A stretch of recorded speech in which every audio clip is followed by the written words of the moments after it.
Good afternoon, little Mead. We are reading Judy Blume's Tales of a Fourth Grade Nothing. There's Peter, there's little brother Fudge, and the last time we were with them, they are in town, which for them is New York City, that's where they live. And they've been to the dentist, and now they're halfway through buying some shoes, but it's not going well because Fudge is refusing to let the salesman put the shoes on his feet because little Fudge wants shoes the same as Peter's. But his mum wants him to have different shoes, so they're going to try a little trick on him. Okay, here we go. Well, if you ever want to get some lunch, let's try my idea. Okay, I said. I sat back in my chair while Mr. Berman hurried to the stockroom again. Fudge looked up at me from his position on the floor. He's been screaming. Like Peter's, he said. Yeah, sure, Fudge, I told him. So Mr. Burnham came back with a pair of brown and white saddle shoes in my size. I tried them on. Did they look ugly? See, Peter's nice saddle shoes, my mother said. Now Fudgy tries on his nice saddle shoes. Fudge let Mr. Burnham get him into his new pair of shoes. See, he said, see, like Peter's. He held up a foot. That's right, Fudge, I said, just like mine. You sure can fool little kids easy. Wear or wrap? Mr. Burnham asked my mother, while Fudge walked around in his new shoes. Wrap, of course, she said. I wondered what my mother would tell Fudge tomorrow when I wore my new loafers and not the saddle shoes. Oh well, that really wasn't my worry. It was her idea. When Fudge was back in his old shoes and our package was ready, Mr. Berman gave my brother a striped balloon. He offered one to me too, but I refused. How could he think a person in fourth grade might want a shoe store balloon? Well, that wasn't so terrible, was it, Peter? My mother said as we left the store. It wasn't? I asked. Well, could have been worse, my mother said. I suppose, I answered. We went to Hamburger Heaven for lunch. We sat in a booth. Fudge tossed his balloon around while my mother ordered for him, and then for herself. I ordered my own lunch, a hamburger with everything on it and a chocolate milkshake. Fudge was getting a kiddie special, like a hamburger, but without the roll and some mashed potatoes and a side order of green peas. When our lunch was served, my mother cut Fudge's hamburger into tiny pieces, which he shoved into his mouth with his fingers. Then she handed him a spoon and told him to eat his mashed potatoes. But instead of eating them, he smeared them on the wall. See, he said. I thought you told me he wouldn't behave like that anymore, I said to my mother. Fudgy, that's naughty.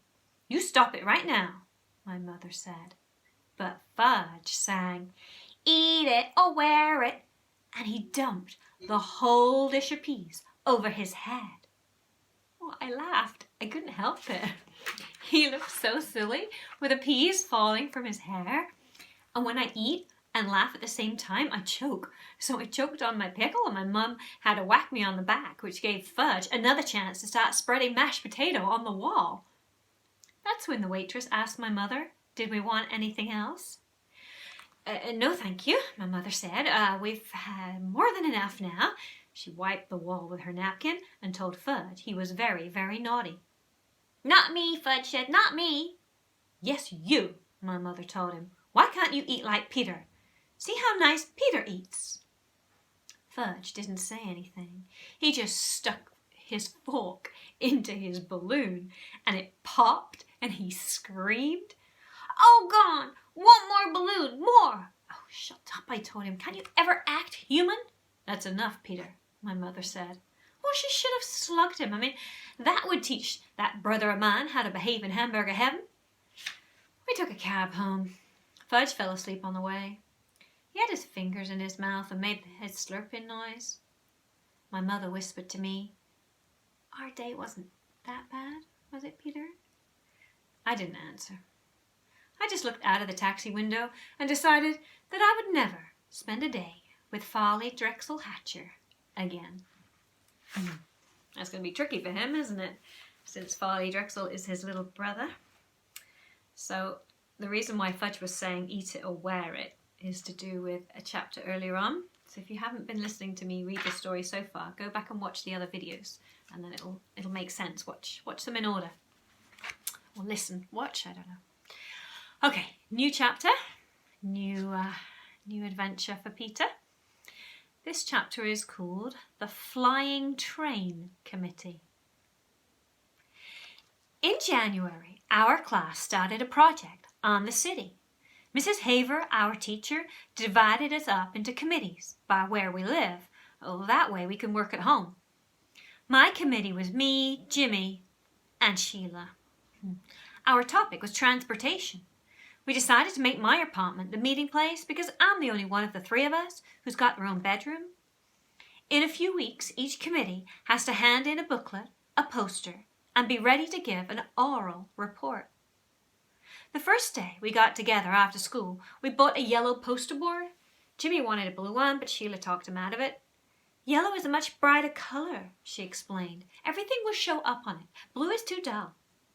Now Sheila thinks she's smarter than me and Jimmy put together just because she's a girl.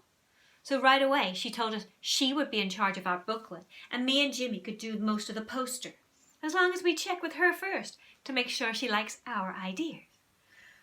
We agreed, since Sheila promised to do 10 pages of written work and we'd only have to do 5. After we bought the yellow poster board, we went to the library. We took out 7 books on transportation. We wanted to learn all we could about speed, traffic congestion, and pollution. We arranged to meet on Tuesday and Thursday afternoons for the next 2 weeks. Our first few committee meetings turned out like this. We got to my place by 3:30, had a snack, played with Dribble for another half hour. That's his turtle, if you don't know. Sheila gave up on cooties when Fudge lost his front teeth, but it still isn't much fun to have her hanging around. She's always complaining that she got stuck with the worst possible committee and that me and Jimmy fool more than we work. We only put up with her because we have no choice. Sheila and Jimmy have to be home for supper before 5:30, so at 5 o'clock we start cleaning up. We keep our equipment under my bed in a shoebox, and we've got a set of magic markers, glue, scotch tape, a really sharp pair of scissors, and a container of silver sparkle. Sheila carries our committee booklet back and forth with her. She doesn't trust us enough to leave it at my house. The poster board fits under my bed, along with our supplies. We stack the library books on my desk. The reason I make sure we clean up good is my mother told me if I left a mess, we'd have to find some place else to work. By our 3rd meeting, I told Jimmy and Sheila that I'd figured out the solution to New York City's traffic problems. We have to get rid of the traffic, I said. There shouldn't be any cars or buses or taxis allowed in the city. What we need is a citywide monorail system. Too expensive, Sheila said. It sounds good, but it's not practical. I disagree, I told Sheila. It's very practical. Besides it getting rid of traffic, it'll get rid of our air pollution and it'll get people where they're going a lot faster. But it's not practical, Peter, Sheila said again. It costs too much. I opened one of my books on transportation and read Sheila a quote. A monorail system is the hope of the future. I cleared my throat and looked up. But we can't write a report just about monorail, Sheila said. We'll never be able to fill 20 pages with just that.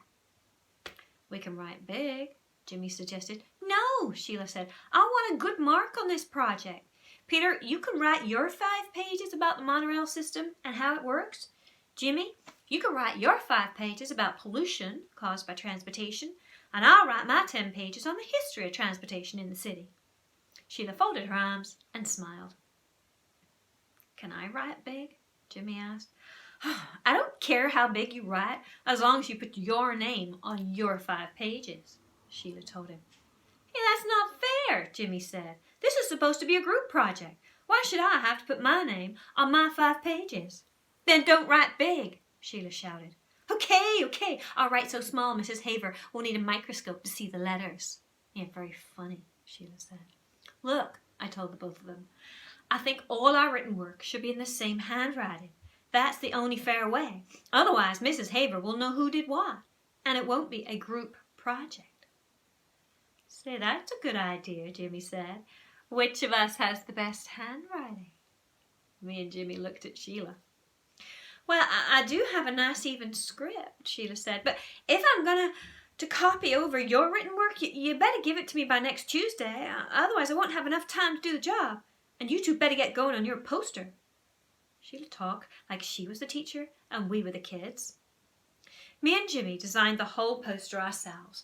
We used the pros and cons of each kind of transportation. It was really clever. We divided a chart into land, sea, and air, and we planned an illustration for each, with the aeroplane done in silver sparkle and letters done in red and blue magic marker. We got halfway through the lettering that day. We also sketched in the ship, the plane, the truck. When Sheila saw it, she asked, Is that supposed to be a train? No, I told her. It's a truck. Well, it doesn't look like one, she said. It will, Jimmy told her, when it's finished. I hope so, Sheila said, because right now it looks like a flying train. Well, that's because the ground's not under it yet, Jimmy said. Yeah, I agreed. See, we got to make it look like it's on a street. Right now it does kind of look like it's up in space. So does the ship, Sheila said. Oh, we'll put some water lines around it, I told her. And some clouds around the plane, Sheila said. Listen, Jimmy hollered, did anybody ever tell you you're too bossy? This poster is ours. You do the booklet, remember? That's the way you wanted it. See, there you go again, Sheila said. You keep forgetting this is a committee. We're supposed to work together. Yeah, well, working together doesn't mean you give the orders and we carry them out, Jimmy said. My feelings exactly, I thought. Sheila didn't answer Jimmy. She picked up her things, got her coat, and left. I hope she never comes back, Jimmy said. Oh, she'll be back, I told him. We're her committee. Jimmy laughed. Yeah, we're all one happy committee. I put our poster under the bed, said goodbye to Jimmy, then washed up for supper. My mother has been pretty nice about our committee meetings. She arranged to have Fudge play at Ralph's apartment on Tuesdays and at Jeannie's on Thursdays. Sam has a chicken pox, so he can't play at all. I was glad that next week would be our last committee meeting after school. I was sick of Sheila. I was getting pretty sick of transportation. Besides, now that I knew a monorail system was the only way to save our city, I was getting upset that the mayor and all the other guys that run things at City Hall weren't doing anything about installing one. If I know that's the best method of city transportation, how come they don't know it? The next day, when I came home from school, I went into my bedroom to see Dribble, like I always do. Fudge was in there, sitting on my bed. Why are you in my room? I asked him. He smiled. You know you're not supposed to be in here. This is my room. Want to see? Fudge said. See what? Want to see? What? What are you talking about? I asked. He jumped off my bed and crawled underneath it, and he came out with our poster. He held it up. See, he said. Pretty. What did you do? I yelled. What did you do to our poster? It was covered all over with scribbles in every color magic marker. It was ruined. It was a mess, and it was ruined. I was ready to kill Fudge. I grabbed my poster, ran into the kitchen to show it to my mother. I could hardly speak. Look, I said, feeling a lump in my throat. Just look at what he did to my poster. I felt tears come to my eyes, but I didn't care. How could you let him? I asked my mother. How? Don't you care about me? I threw the poster down and ran into my room. I slammed the door, took off my shoe, and flung it at the wall. It made a black mark where it hit. Well, so what? Soon I heard my mother hollering, and then Fudge crying. After a while, my mother knocked on my bedroom door and called, Peter, may I come in? Okay, I'm going to stop there. Let's find out tomorrow how the rest of the project goes.